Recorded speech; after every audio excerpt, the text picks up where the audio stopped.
आइए हम पढ़ेंगे मैथ्यू चैप्टर 11:28। आज कलीसिया क्यों आना चाहिए परमेश्वर के पास? हालेलुया।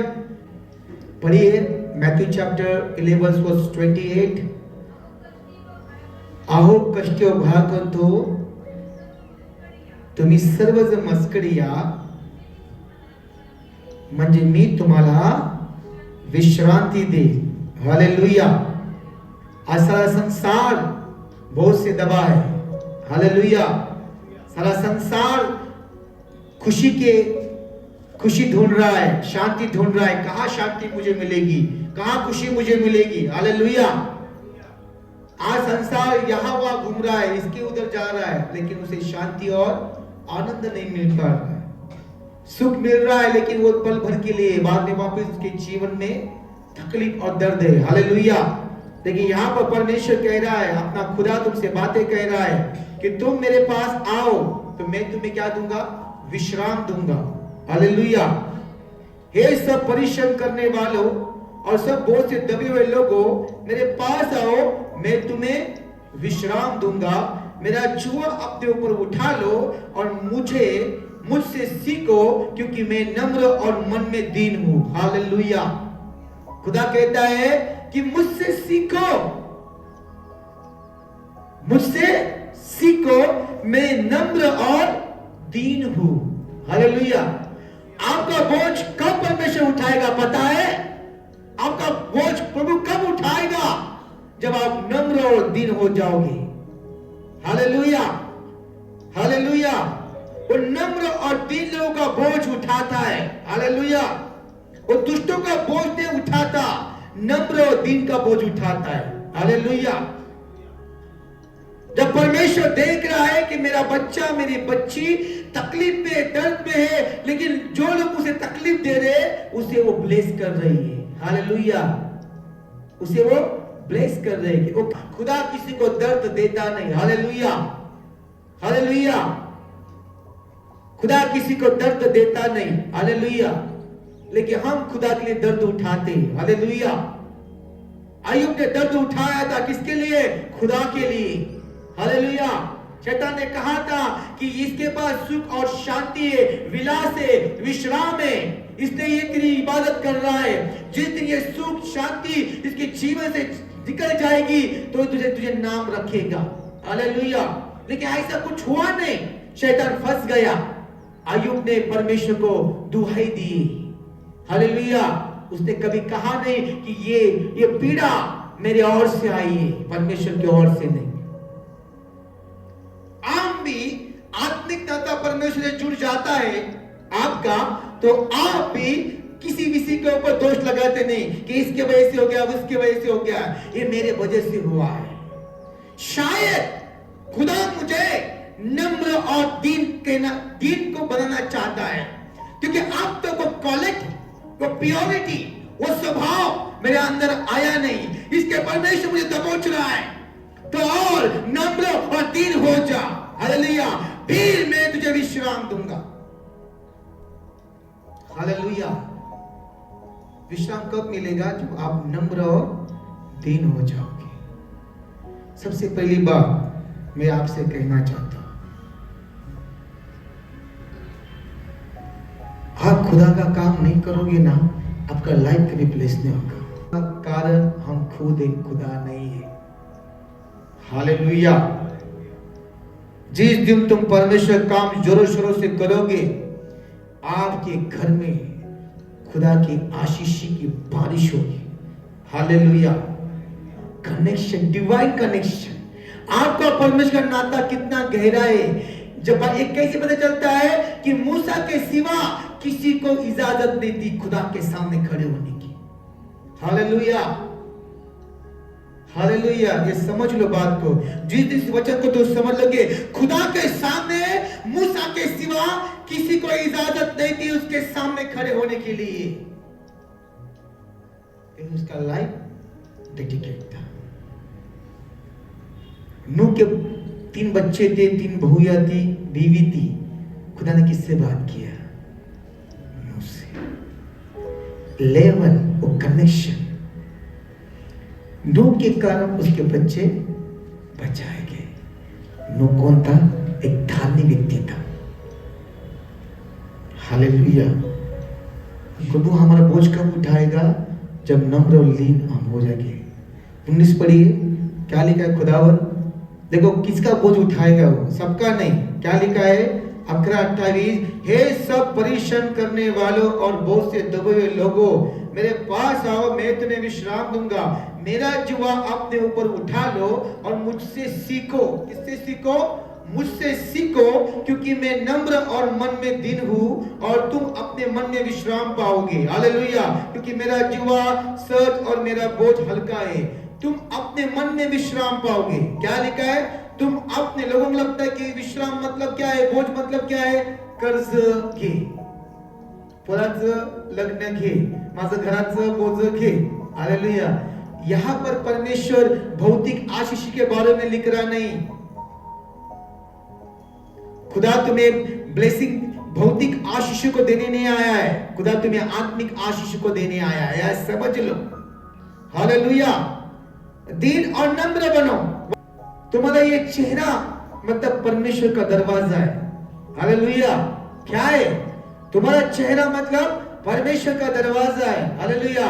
तुम्हारे जो ये ओठ है, ये क्या है? ये ओठ जो है वो तुम्हारा परमेश्वर की चौखट है। हालेलुया। क्या है? तो चौखट, और उसके अंदर से जो मधुर वाणी आती है वो परमेश्वर का वचन है। हालेलुया। हालेलुया। आपके चेहरे से, आपके दरवाजा से, आपके चौखट से जब पानी, मधुर वाणी निकलती है, जब यहां से कोई परमेश्वर का शब्द हमारे ओठों से निकलता है, हालेलुया, तो ये वचन आपके हृदय में वास करता है। हालेलुया। इसलिए परमेश्वर की कलीसिया में जब लोग खुदा के पास आते थे, यीशु मसीह के पास आते थे, तो परमेश्वर अपने वाणी से उसे क्या करता था? वो अपनी तरफ खींचता था, उस भीड़ को खींचता था। क्यों? ये मधुर वाणी से, परमेश्वर का कलाम इस जुबान से आता था। हालेलुया। आज भी फादरी, आज भी पासवान जब यहाँ पर खड़े होते हैं तो परमेश्वर का, उसके चेहरे पर परमेश्वर का नूर आता है। मूसा के ऊपर क्या था? चेहरे पर परमेश्वर का नूर था। हालेलुया। चमक थी। उसके ओठों पर क्या था? परमेश्वर का शब्द था। हालेलुया। कि परमेश्वर उस चौखट से अपने वहां से बाहर निकलता था। हालेलुया। हालेलुया। इसलिए वो झरने का पानी, झरना कभी सूखता नहीं। नदियां सूख जाएगी, हालेलुया, लेकिन झरना कभी सूखता नहीं। झरना वो है, उससे पानी मधुर होता है। वो किसी चट्टान पे जाओ, किस पहाड़ पे जाओ, पर्वत पे जाओ, झरना वहां रहता है। हालेलुया। वो झरना प्रभु यीशु मसीह, वो पवित्र आत्मा का सामर्थ्य, हालेलुया, शुरुआत में ऐसा ही बहता है। हालेलुया। हालेलुया। परमेश्वर को जैसे लोग स्पर्श करते थे, उसके अंदर से सामर्थ्य बाहर निकलता था। नम्र और दीन लोगों के लिए 12 साल के रक्तस्थ स्त्री ने उसे स्पर्श किया। खुदा कहा, मुझे किसने स्पर्श किया? हालेलुया।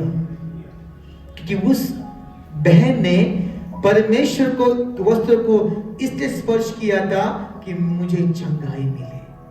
हालेलुया। और जैसे उसने उस वस्त्र को स्पर्श किया, खुदा कहा, मुझे किसने स्पर्श किया? हालेलुया।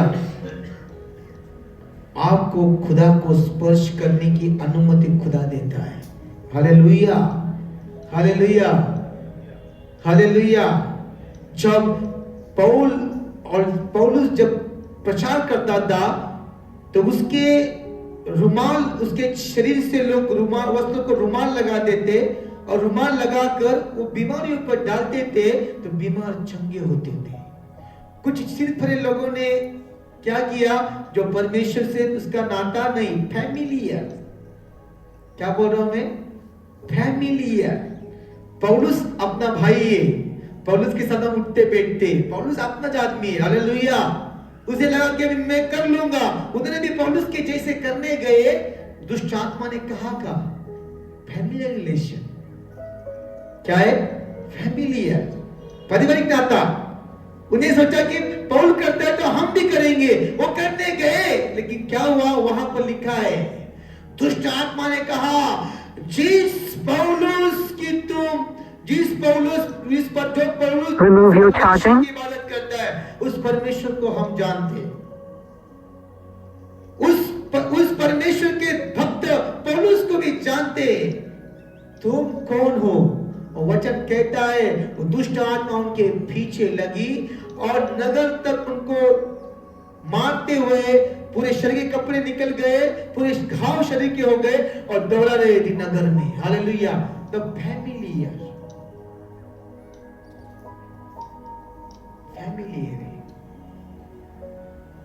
फैमिलियर मतलब परिचित न था।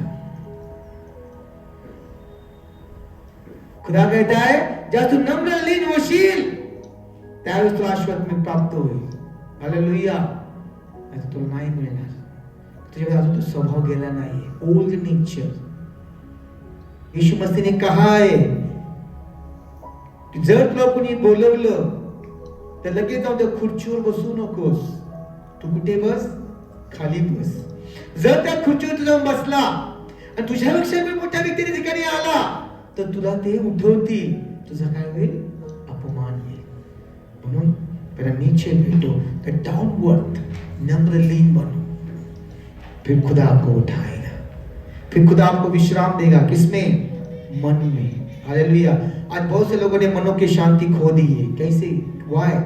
क्योंकि वो नम्र लीन नहीं है। जिस दिन तुम चेंज हो जाओगे ना, तुम्हारे आजू बाजू के सब चीजें भी चेंज होने लगेगी। हालेलुया। आज भी सारे लोगों के अंदर एंगर है, स्पिरिचुअल एंगर चाहिए, लेकिन फिजिकल एंगर नहीं चाहिए। खुदा ने क्यों लोगों को हकार दिया मंदिर से? मेरा बाप का घर तुमने बाजार बना दिया है। हालेलुया। व्यापारों का ठिकाना बना दिया है। तो spiritual anger is coming to your heart. Hallelujah. उसकी आत्मा तकलीफ में आ गई कि मेरा ये प्रार्थना का भवन है, सब जातियों के लिए मेरा घर प्रार्थना का घर कहलाएगा, मेरे प्रार्थना के घर को तुमने व्यापार का घर बना दिया है। इसलिए उसने सबको उठा फेंक दिया। स्पिरिचुअल एंगर ये परमेश्वर की ओर से, खुद के स्वार्थ के लिए तुम करेंगे तो कुछ नहीं मिलेगा। एक बात सिखाना चाहता हूं कि आज हमारे जीवन में ब्लेसिंग्स क्यों नहीं है? क्योंकि शैतान एक स्पिरिट काम कर रहा है, एंगर, बिटरनेस। हालेलुया। ग्रम्बलिंग। वचन कहता है चैप्टर 61 वर्स 3, यशायाह 61:3 परमेश्वर से वचन सांगतो, और सियोन के विलाप करने वालों के सिर पर की राख दूर करके सुंदर पगड़ी बांधू, कि उनका विलाप दूर करके हर्ष का तेल लगाऊं और उनकी उदासी हटाकर यश का ओढ़ा ओढ़ाऊं, जिससे वे धर्म के बाद वृक्ष और यहोवा के लगाए हुए कहलाए और जिससे उसकी महिमा प्रकट हो। हालेलुया। ये राख की बात खुदावंत कर रहा है। राख क्या होता है? रागामुळे माणसाची राख होती। यशायाह 61:3 में, और सियोन के विलाप करने वाले के सिर पर की राख दूर कर के सुंदर पगड़ी बांधो। हालेलुया। यू नो पगड़ी इंग्लिश में एक पगड़ी मतलब थोड़ा सा ये हटके ट्रांसलेशन है, लेकिन क्राउन। हालेलुया। प्रभु कहते तेरे विलाप को निकाल दूंगा। विलाप राख। ऐश मतलब क्या है? जब निन्वेश्वर को परमेश्वर ने तबाह करने की सोची तो उस राजा ने क्या किया? सुसमाचार किया और राख पर बैठ गया। हालेलुया। रिपेंट। अभी राख पे कोई बैठता नहीं, उधर फिजिकली लोग राख डालते थे और बैठते थे, रिपेंट करते थे। क्यों? राख मतलब तेरा कहर मुझ पर आ गया खुदा, तेरा कहर मुझ पर आ गया खुदा, तो तू मुझे राख बना देगा, तुम खत्म हो जाओगे, तुम्हारा शरीर खत्म हो जाएगा, राख बन जाएगा। राख एक सिंबल कि मुझे राख, इस राख दिखा देते कि राख से मुझे बचा, तेरे कहर से मुझे बचा। हालेलुया। इधर खुदा कहता है कि मैं तुझ पर अपना हाथ रखकर उस राख से निकालूंगा। हालेलुया। तेरे सर पर जो राख है उसको, विलाप को निकाल दूंगा और मैं तुझ पर क्या दूंगा? विजय, यानी मुकुट पहनाऊंगा, क्राउन। हालेलुया। खुदा तुमसे प्रॉमिस कर रहा है, जब तुम उसके चरणों में आकर रिपेंट करते हो, अपना बोझ लेके आते हो, हालेलुया, ये बोझ यशायाह कह रहा है इजराइल लोगों के लिए, इजराइल लोगों को मारने से बचा। आपकी दुआ कैसी चाहिए? हालेलुया, मैं बच गया लेकिन बाजू वाले, मेरे इर्द गिर्द वाले, तुम उनको बचा। मैं राख से बच गया लेकिन उनकी राख होने वाले, उनको बचा। लॉर्ड फॉरगिव, हालेलुया, उनको क्षमा कर, उनका सल्वेशन कर। You are the saviour God, hallelujah. तूने मुझे सेव किया, तूने मुझे सहारा दिया, उनको भी तू दे। आपकी प्रार्थना उनके लिए चाहिए, सिर्फ पैसे के लिए चाहिए। त्या परमेश्वर म्हणतो यशायाह 1:3 मध्ये की और सिय्योन के विलाप करने वालों के सिर पर की राख दूर कर सुंदर पगड़ी बांध दूं, कि उनका विलाप दूर करके हर्ष का तेल लगाऊं और उनकी उदासी हटाकर यक्ष का ओढ़ना ओढ़ाऊं, जिससे वे धर्म के बाज वृक्ष और यहोवा के लगाए हुए कहलाए और जिससे उसकी महिमा प्रकट हो। परमेश्वर कहता है तेल, तुम्हें वो तेल यानी अभिषेक है। तेल का मतलब क्या है? अनॉइंटिंग। साल आ रहा है, तैयार करो खुद को प्रभु नए अभिषेक के लिए, एक सामर्थ्य के लिए। आई रिपीट, मैं अपने स्वभाव को तोड़ रही हूँ, मैं स्वभाव से निकल रही हूँ। ये साल भर मैं किधर अटकी रही, कौन से स्वभाव में जी, मेरे लाइफ से कितने लोगों को दिल दुखाया गया, कितने लोगों को मैंने क्षमा नहीं की, कितने लोगों के कारण मैं दुखी हो गई और मेरे कारण तू दुखी हो गया। प्रभु मुझे रिपेंट योर सोल। आप अपने राह पर बैठ जाओ, जिस दिन तो अपने राह पर बैठ जाओगे, परमेश्वर तेल लेके आएगा अभिषेक का और तुम्हारे हर्षित को करेगा, तुम्हारे सर पर तेल डालेगा और बोलेगा तेरा दुख अभी आनंद में बदल जा रहा है। You are the joy, receive my daughter, my joy is coming your heart. Hallelujah. तब परमेश्वर का आनंद आप पर आएगा। और इसलिए खुदावंद कहता है कि तेरे हर्ष को, मुझे तेरे विलाप को दूर कर मैं तुझे हर्ष का तेल लगाऊंगा। अभिषेक आता है तो आपका जुआ तोड़ देता है। हालेलुया। पढ़िए यशायाह 66:2 पढ़िए, क्या लिखा है? यहोवा की यह वाणी है, ये सब वस्तुएं मेरी ही हाथ की बनाई हुई है, इसलिए ये सब मेरी है, परंतु मैं उसी को और दुष्टि करूंगा जो दीन और खिदित मन का हो और मेरा वचन सुनकर थरथराता हो। किसे अभिषेक करेगा परमेश्वर? किसे हर्ष का तेल लगाएगा? उन लोगों के लिए जो उसके वचन को सुनकर थरथराता है, उसका मन खिदित होता है, वो दीन और खिदित मन का हो। ये मन की बात कर रहा है, स्वभाव की बात नहीं कर रहा। स्वभाव कधी माणूस तो खोटा असतो। हालेलुया। ये मन की बात कर रहा है, खिदित मन को और दीन मन को वो क्या करेगा? आशीषित करेगा।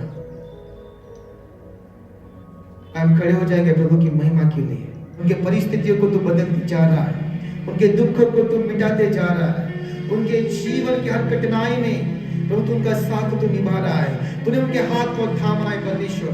ओ प्रभु यीशु मसीह, उनके व्यवसाय में आपकी शांति बनी रहे, उनके मनो जो व्याकुल हो चुके वो यीशु मसीह के नाम से शांति से भर जाए परमेश्वर। उन्हें स्थिर कर खुदावन, कोई बीमारी नहीं छूना पाए, कोई अंधकार का सामर्थ्य नहीं छूना पाए।